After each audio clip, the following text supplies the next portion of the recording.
All right, thank you, Scott. Looks like next we got is Danny from DRB. Danny, you have any questions? Yes, Mr. Mayor. Once you decide to go forward and open businesses, what type of business would be in line to open first, where it won't be such a health hazard? Well, we're actually waiting on the governor to give us a little direction because he actually preempted us. He's the one that closed hair salons, things like that. And so we're going to wait for his input and then start putting together a plan. So how long would you think your plan or the Odessa's plan would happen, where we would see things? We'll probably up? I'll talk to Mayor Payton. We're going to have a West Texas mayor's call at 6 o'clock on Friday to get everybody's opinion, kind of how they are going to work it. But I think it's vital that Odessa and Midland plan together, because we have so much traffic going between the cities. It only makes sense. And so Mayor Payton and I will be discussing that. Probably it's Friday at 6, but then probably a meeting on Monday, a virtual meeting, so we can kind of look at that. But a lot of that's going to depend upon the medical. We have to make sure that it is a slow process to open back up. You know, maybe we take a step, but then we reevaluate in 2 weeks, working with the health department and all the physicians to make sure that we're not letting coronavirus start to climb. And so that is the plan. And we're starting to work on those. Probably start working on it fairly hard next week. Thank you. Danny, you have anything else? Not right now. Thank you. Okay. All right. Thank you, Danny. It looks like we've got Mike Merlot from the Odessa American. Mike? Hey, this is for Tippin. Can we get an update on the investigation of the OBGYN?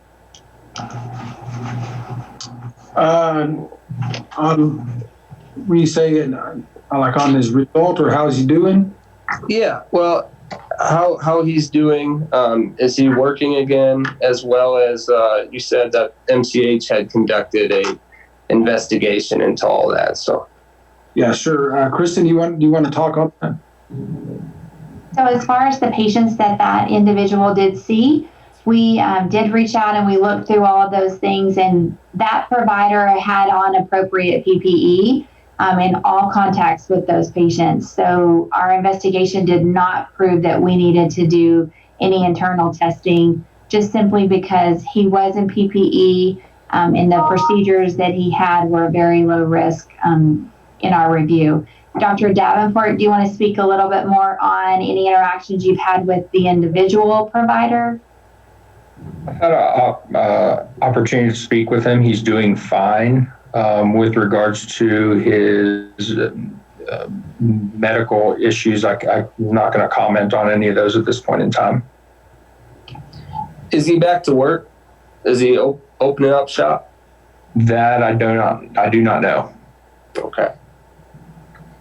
Okay. And then this is a question for all the doctors. I was wondering if y'all could speak on some of the neurological effects that patients have reported who've tested positive for COVID-19.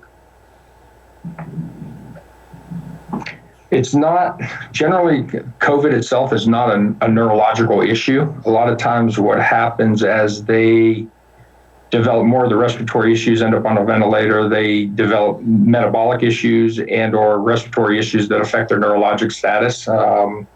And that really is where some of the problems come in long-term once they're on the ventilator, and with the chronic illnesses, whether it be respiratory or the development of renal-related problems that really compound care of the patient long-term, make them more difficult to take care of the longer that this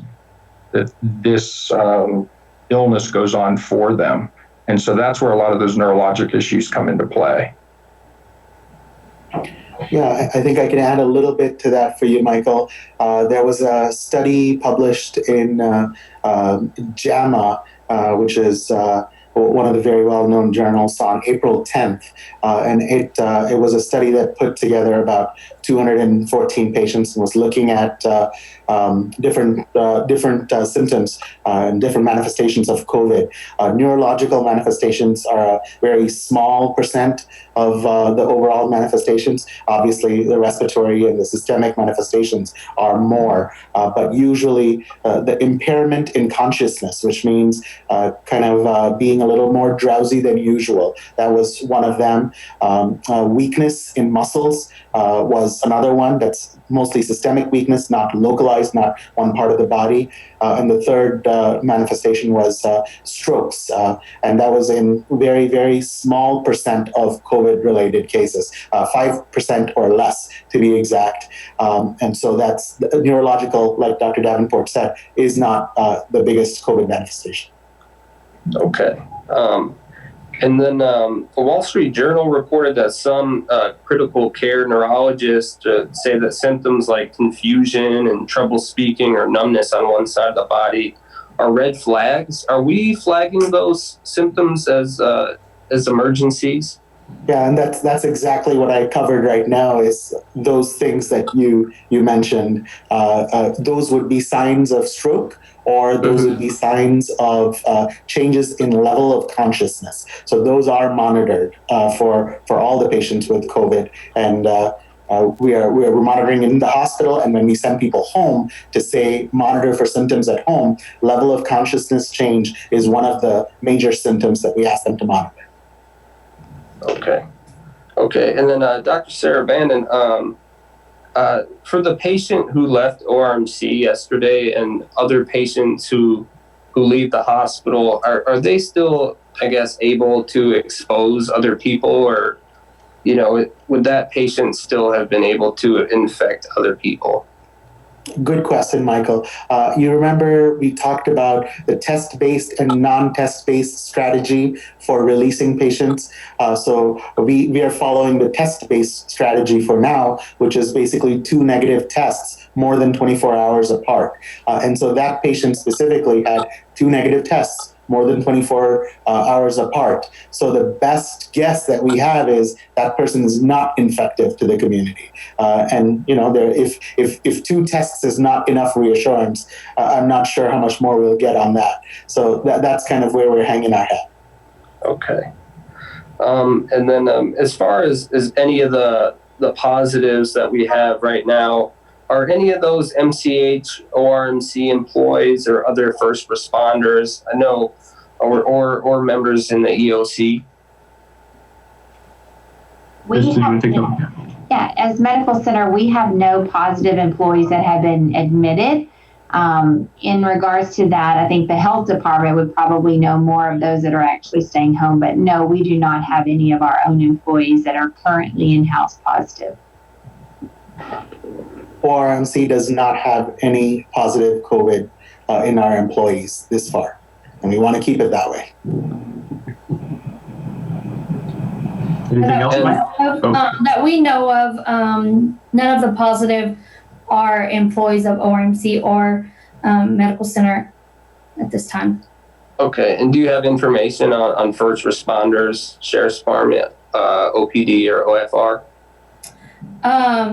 I know that we did have a case of a detective at OPD. That one was one of the earlier cases, maybe case 11. We did all the contact tracing for that case. We had 9 that was self-isolated. They've already finished their 14 days.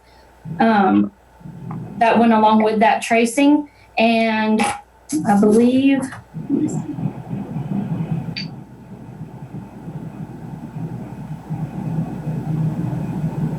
we actually had 10 that we had contacted and had isolated due to that case, and they have finished their 14-day period.